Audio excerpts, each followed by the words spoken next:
I'm Jesse Ventura. Stay vigilant and question more. Welcome to my world.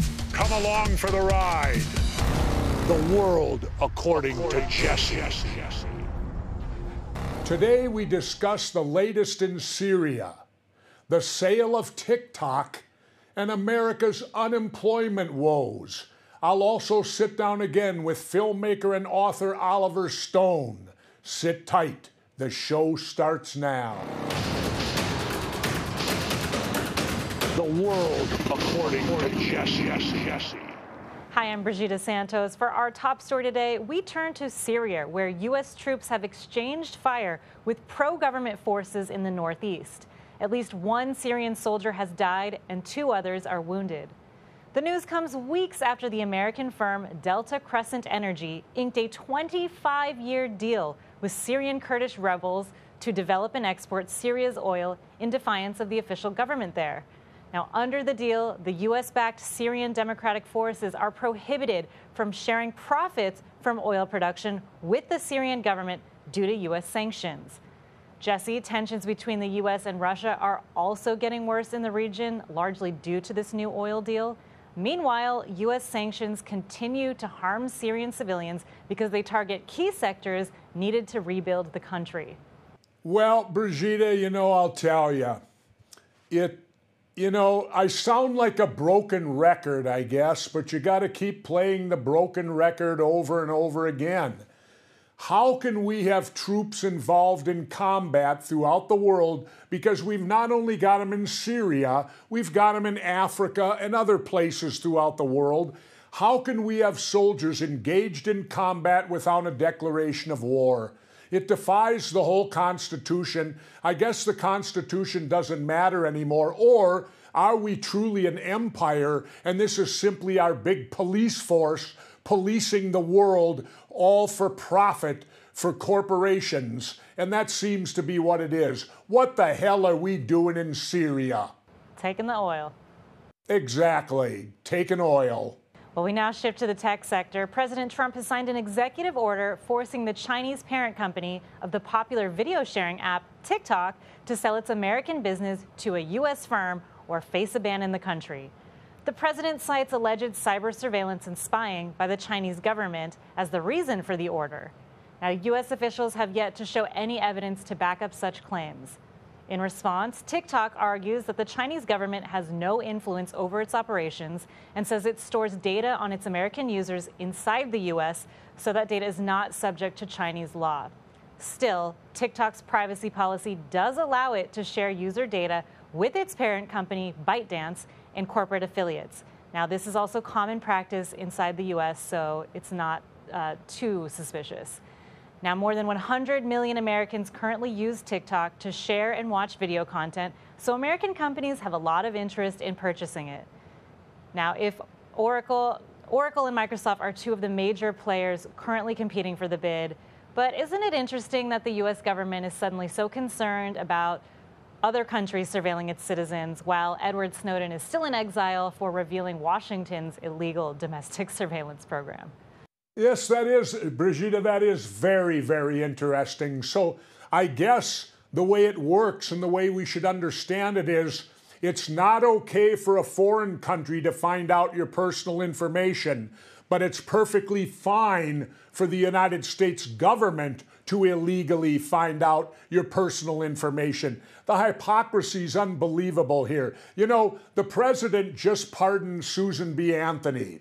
And everyone, she probably deserved a pardon, but I saw on the reports on it that historians are saying she wouldn't have wanted it, that she was proud of the fact that she was charged for illegally voting. Now, we'll pardon Susan Anthony, who's been dead for years, who didn't want the pardon, but we won't pardon Edward Snowden?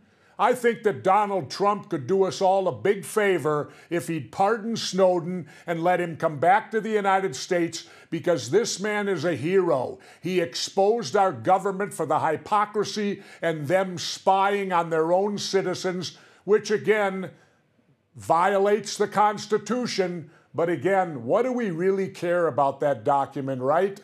it's really just meaningless unless the government wants to use it, but of course we can't use it at all. And if Microsoft or Oracle buy TikTok, there better be an option for American consumers to opt out of the company's data sharing and collection practices. Otherwise, this all seems pretty hypocritical. Absolutely. There's an example right there. Are they going to, if they're bought by an American company, like you said, Brigida, can we opt out of it? Will our data be protected? Probably not. Probably not. The hypocrisy here is just astounding. But then again, that's what this show's about. And the United States government, to me, today is nothing but hypocrisy. In other news, 30 million Americans have told the Census Bureau in a survey that they did not have enough to eat at some point during the pandemic due to loss of work. Meanwhile, state unemployment systems across the nation struggle to keep up with claims 5 months into the crisis, with many people reportedly still waiting to receive benefits. In Florida, Governor Ron DeSantis admits that the state's unemployment system is designed not to pay out claims, stating, quote, "I think the goal for whoever designed it was, let's put as many pointless roadblocks along the way so people just say, the hell with it."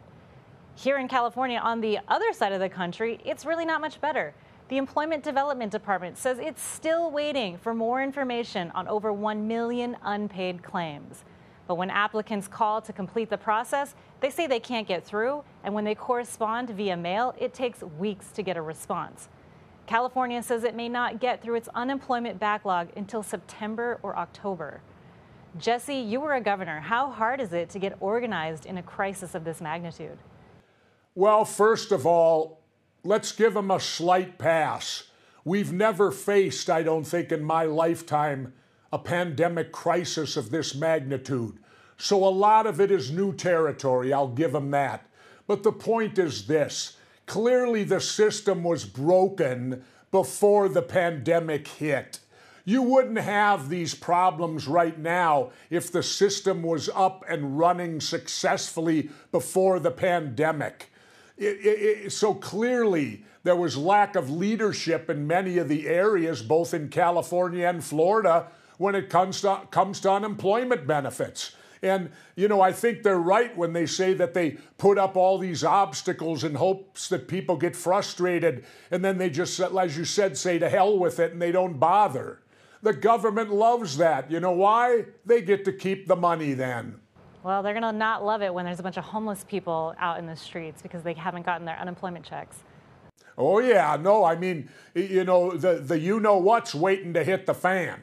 Because, you know, this can't last forever, and they cut back the unemployment checks. The thing that's bad about that is it's going to destroy the economy, because those checks aren't being deposited in bank accounts, they're being spent.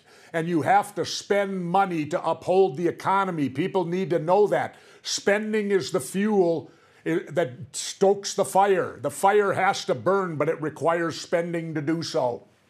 Well, somehow, though, the stock market closed at a record high this Tuesday, further proving that the reality for average Americans is completely opposite from the reality of wealthy Americans. While average and low-income citizens debate over whether to buy insulin or groceries this month, investors shrug. What do you think about the increasingly obvious economic disparity in this country? Well, it's very easy to see. 70% of the people don't even own a stock, and yet the stock market hasn't suffered a bit. Why? Because they're printing and pumping money into it. It's that simple. They're taking care of Wall Street. Wall Street always comes first, not Main Street. Get that through your heads, people. Wall Street's number one, especially with President Trump and especially to all these congressmen and stuff. You saw them get caught with insider trading right before the pandemic, where they used the pandemic and the knowledge they had to sell off all their stocks and make money. Now they're buying back in because they're printing money. It's amazing how the stock market hasn't suffered at all. And I'll bet you that's where the president has most of his money, while the average American citizen can't even go out and get food. This is horrifying that the United States of America, supposedly the richest country in the world, has this many people in line just to get food. We're like a third world nation today. Thank you, President Trump. Despite the horrors of the pandemic, let's try to end today with a little bit of optimism. Now, a batch of new studies shows that the immune response to COVID-19 may protect those who have been infected from getting reinfected. The studies are in the early phases and they've yet to be peer-reviewed, so obviously we need more information and more research. Still, this offers a little hope to those of us who are getting a little stir-crazy in self-isolation. Now, it's unclear how long this protection will last after getting the coronavirus, but as I said, scientists are encouraged by this new development. The pandemic shows no signs of slowing anytime soon here, but at least this is a tiny bit of good news, at least for now. Jesse? Well, I'll tell you, Brigida, it's an embarrassment. I saw a poll on one of the major stations the other day where 70 to 75% of, about 70% of Americans today are embarrassed. And I am too. I'm embarrassed that our country is the worst country on the planet for handling this pandemic. Look at the numbers. They don't lie. We have the most cases, and it's not because of testing and that we do the most testing.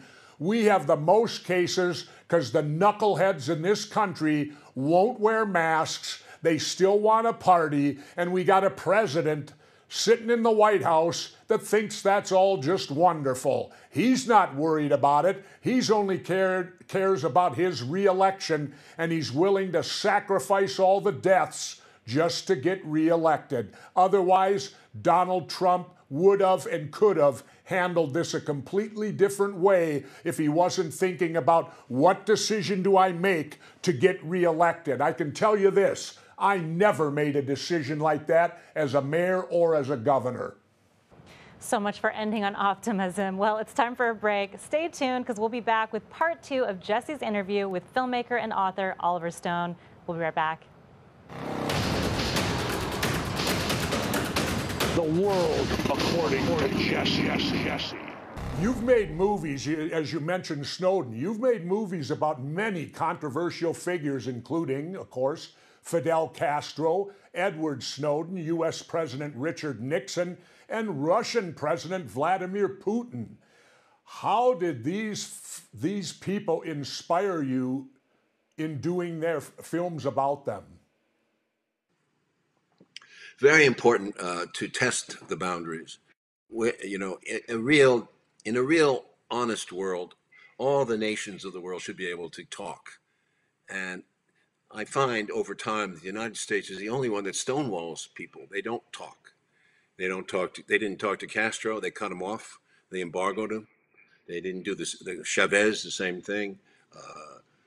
And certainly with Putin, we have never seen such a diatribe of insults and anger thrown at him since 2007, approximately. And you can see the distortions the same way in what they're saying, in the same way you can see it in the JFK assassination. It bothers me. And because it bothers me, it's all the more important for the American people to hear what these people really say. So when I go and talk to Castro or Chavez, you're hearing the real man, and he's not being editorialized and cut off or interpreted. And if you see an American television interview with any of these guys, it's a joke.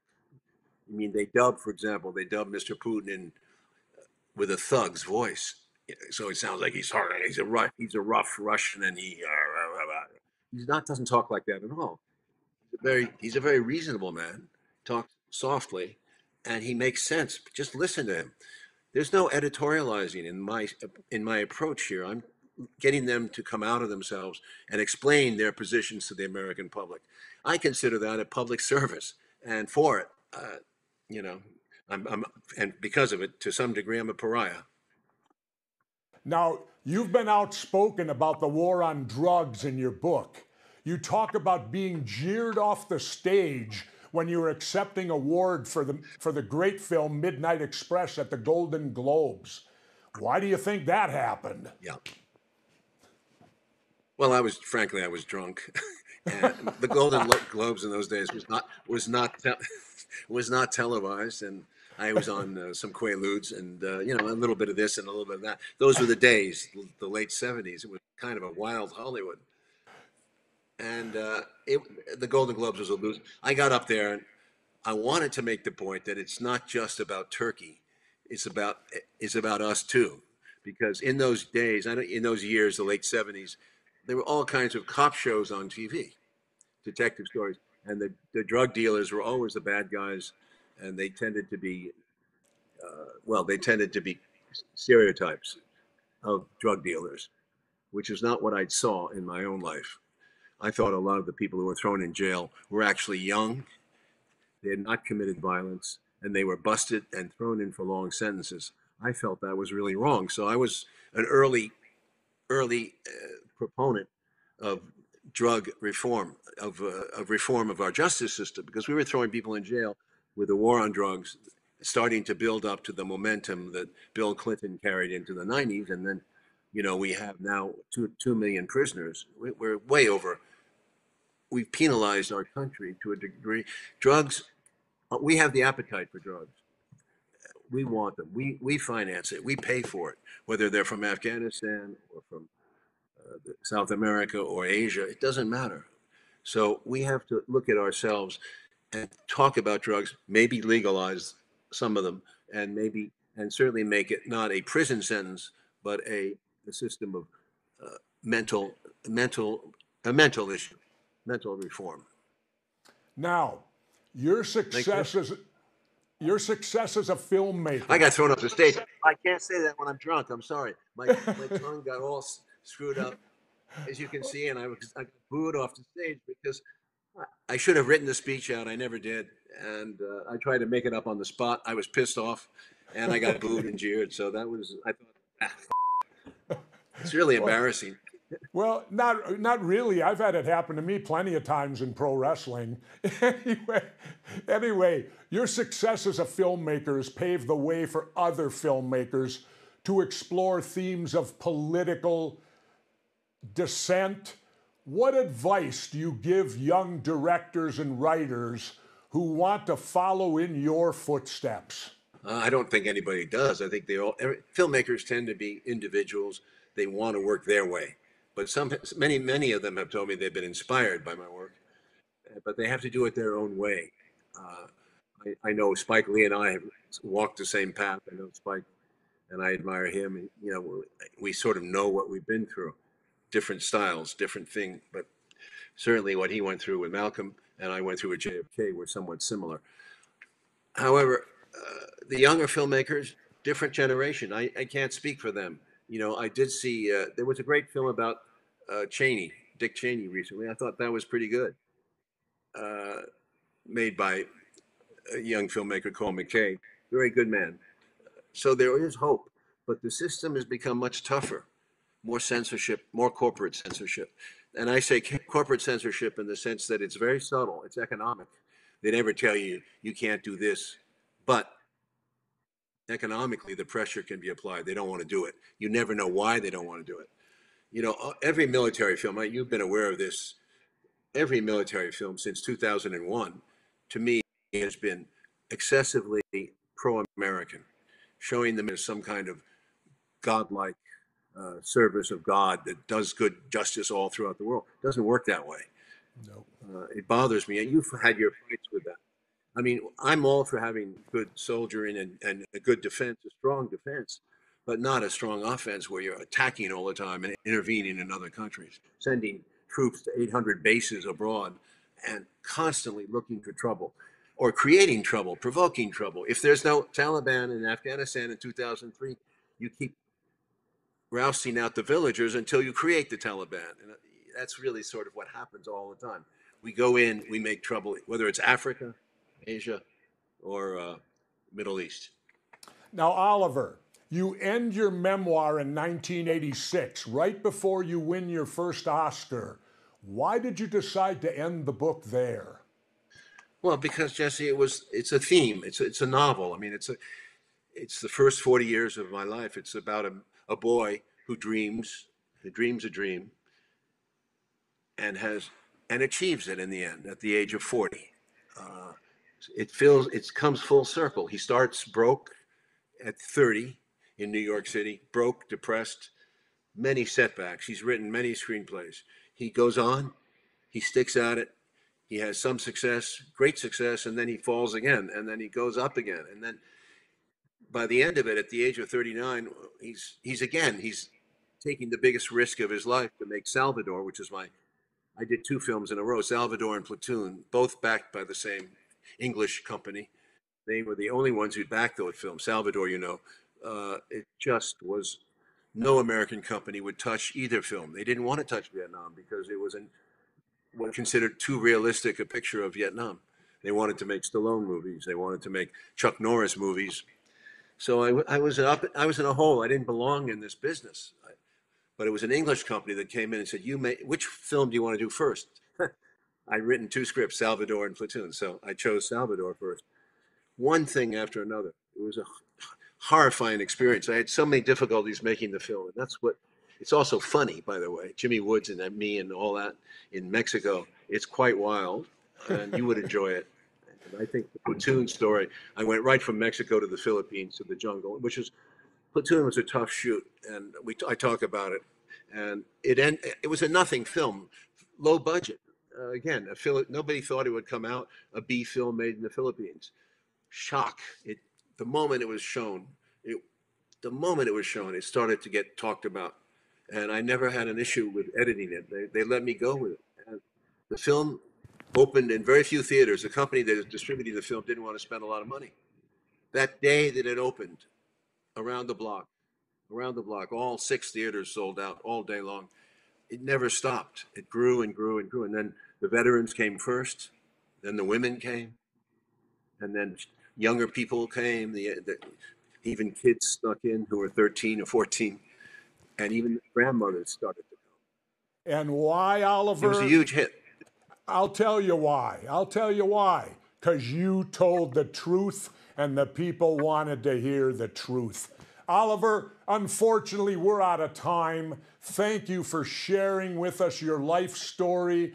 You are indeed a person that I look up to all the time. Thank you again. Keep making them films, and I can't wait for that new one on JFK. Thank you, Jesse. The world according to Jesse. Let's turn to the viewers. We asked people on social media, if cutting the budget to the post office results in a delay in mail delivery, how will this impact you? Bemke says, I sell cars. It means everything we buy and any kind of paperwork we send will take longer. The other delivery services will suddenly be flooded with work, so their prices will go up and/or their delivery times will be longer. This applies to every business. Jesse? Absolutely. And the thing to remember is this. Many of these other businesses don't go everywhere. The great thing about the United States Post Office and why we should subsidize them is that I don't care where you live in this country, the post office will deliver to you. FedEx won't always do it, UPS won't always do it, but the Postal Service always will.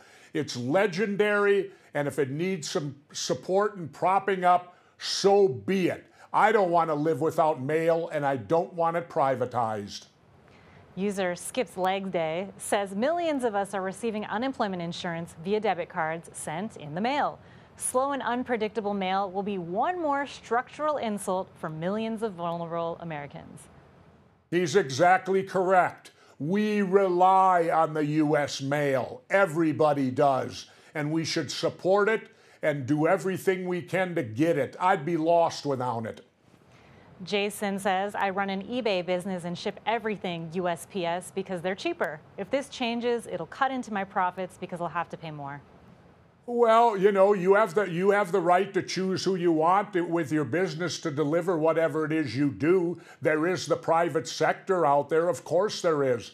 But, you know, to me, the post office, like I said, they go everywhere. The others don't always go everywhere. And where would I be without the post office and all the people that send me pictures to sign, Brigida? All right, thanks for watching. Send us your comments on Facebook and Twitter for a chance to be featured next week. As always, we'll be back covering more stories ignored by the corporate media.